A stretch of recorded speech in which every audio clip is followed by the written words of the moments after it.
Hello, Dental Team listeners. This is Kiera, and Merry Christmas. If you don't celebrate, well, happy December 25th. If you do celebrate, Merry Christmas.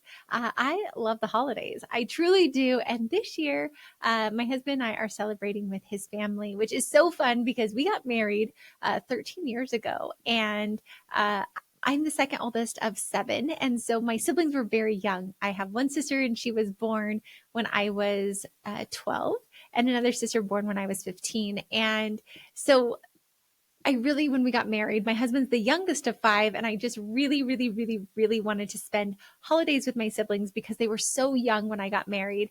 And so for the last 13 years, we have been with my parents and my family except for 1 year, which was when my brother got married and we were with Jason's parents. And so super fun to be celebrating with his family today. I just hope you guys are with someone doing something fun, whether it's family or it's friends or it's by yourself, but that you are just taking this time to celebrate. I think holidays are especially beautiful. And in Christmas, I think Christmas is just a magical holiday in the sense that I feel like we give gifts to each other and we give of ourselves. And also, Christmas is like right before the end of the year. And so you might be headed back to the practice to produce, or you might be just completely done. But wherever you are today, Merry Christmas. And I hope you have just fallen in love with two things.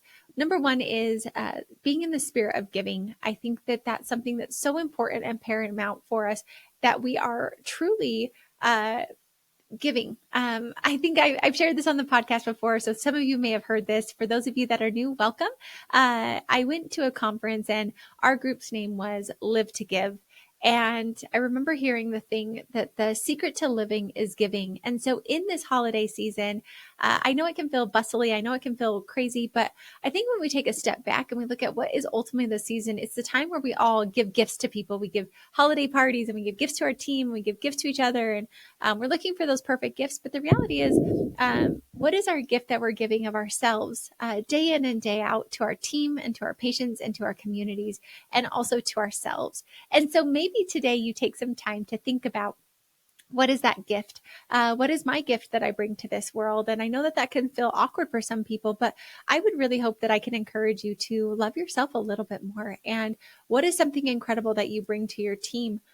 In some teams, what I have them do is I have everybody draw, like, don't worry, they can write words if they desire, but I have them draw who they are and what they bring to the team. And then Brittany Stone, she took it a step further with a team where, like, inside I have them draw, like, I remember one person drew a visionary, another person, like, so it's an eye with a cast of a vision. Another person drew like Gumby because they're very flexible. But whatever it is, you draw that. And then what we had our teams do is, actually Britt did this, and she had people actually write what that person brings to the team outside of it. So for example, in a circle, you could put what you bring to the table. And then on the outside of the circle, your team tells you like what you bring to the table and how you benefit and like what your gift is to the team. And it's crazy because inside the circle, we often are so hard on ourselves and don't give ourselves credit of what we bring to the table. I understand that we're trying to be humble most of the time and not egotistical. But then when we have teams do this, how much they actually share of what everybody's bringing to the table. And it's just such a lovely experience because people are able to see themselves in a different light. And I think that that's actually, like, as you're reflecting today, you're spending time, you're opening presents, you're doing whatever, what is maybe the gift that you bring to this world, or maybe the gift that you want to bring to this world next year? Maybe you want to bring more kindness. Maybe you want to bring more humility. Maybe you want to bring more patience. Maybe you want to bring more vision. Maybe you want to bring more fun. Maybe you want to bring more energy. Maybe you want to bring more balance. Maybe you want to bring more gentleness. Maybe you want to bring more positivity. Whatever it is, what is your gift that you can bring to this world, to your team, to your family, to yourself? And then also, I would ask, if you were writing a letter, Dear Santa, what would be something I would ask for 3 wishes? 1, what is the wish that you would have for your team? 2, what is the wish that you would have for your practice and patients? And 3, what is the wish that you want for yourself? I did this in our doctor think tank a little while ago, and it was so interesting. I asked them, like, what do you want? What would you guys want? And the group was actually very quiet, and I realized we've forgotten to dream. we've forgotten how to ask for what we want. We've forgotten how to be vocal about those things. And so maybe today, just look at that and see, what would be my wish for my team? And really like be intentional with this. What would be the wish for my practice? And then what's the wish that I have for myself? And then what I would think is, how can you make those wishes come true? How can you bring and give gifts of yourself for your team? And that doesn't mean you have to do it. It means you can delegate. It means you can use other people. But what would be some fun things for you? And maybe this year you want to give yourself the gift of health. So you're going to prioritize your health. Maybe you're going to give yourself the gift of a stronger relationship, and you're going to be done on every Thursday at 5 o'clock and go on a date with your spouse or your significant other. Maybe you're going to give yourself the gift of fun, and you're going to plan one day a week or a month where it's just a fun day for you. Maybe you're going to give yourself the gift of a new hobby, and you're going to go get into pickleball or something. But like really think about what would be a gift that you'd give yourself, because I think that so often we're obsessed with giving to other people, which I agree with. And that's the secret to life, is giving. But also let's not forget to give ourselves a gift as well. I think the greatest thing I did for myself in 2025 was giving myself the gift of health. I have been on a health journey. Some people look at me and you just might think, like, we obviously have our preconceived notions. And I have had immense pain in my knee and my hip from years and years of traveling. I ran a marathon. I went from zero running in October to running a marathon in December. So I trained for about 2.5 months. And I've had severe knee pain since then. And then tackle that on with all the years of flying that I have, of just being crunched up in seats. And I have had pretty severe knee and hip pain. And this year I just decided, like, I want to be 99 years old and still active and spry. And I'm hoping that my last 6 months of my life are going to be the ones where I phase out, and maybe that's when my health deteriorates. But if that's what I want my vision to be, thank you to the book of Die with Zero. It gave me that perspective. But I've thought about that so many times of, okay, if that's what I want to do, what do I need to do today to be able to have that vision? And maybe when you're thinking about the gift you want to give yourself, paint the vision of who you are at 99 years old and what does that life look like? Maybe that will also help you figure out what to give your team, what to give your practice, and what to give yourself. Because this year in 2024, I committed and I hired a personal trainer, and we went to the gym. And it sounds so silly, but for me to be able to squat and not have knee pain, which I have not been able to do squats, any type of lunges, squats, nothing for 7 years, like literally my quads, my hams, my calves were all atrophying. To be able to this year, me, my coaches, my PT, I have an incredible group of people around me. We were all celebrating at the fact that I can do a squat with no knee pain. And that has been 7 years in the making. It was an added benefit because I was able to wake surf a lot better this summer too.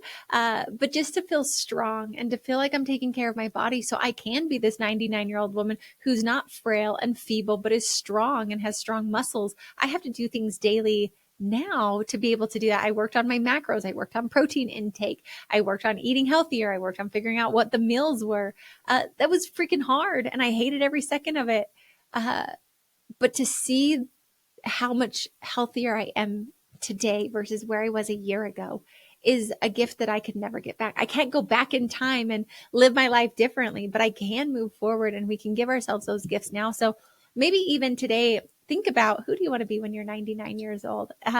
Going into that 100, I hope I live to 103 sounds like a fun time. I love the number 3, but just thinking about that, what can you do today? What are the gifts that we could give to other people? What are the gifts that we can give of ourselves? What are the gifts that we could give to ourselves as we're spending this time? I really love on Christmas to reflect on the things that have been amazing, reflect on my amazing, just life that I have, to be in this season. It's crazy, but to just see the love that's around me, to see the incredible people around me, to see the family, the friends. And I know sometimes this time of year can be hard. I used to actually hate Christmas.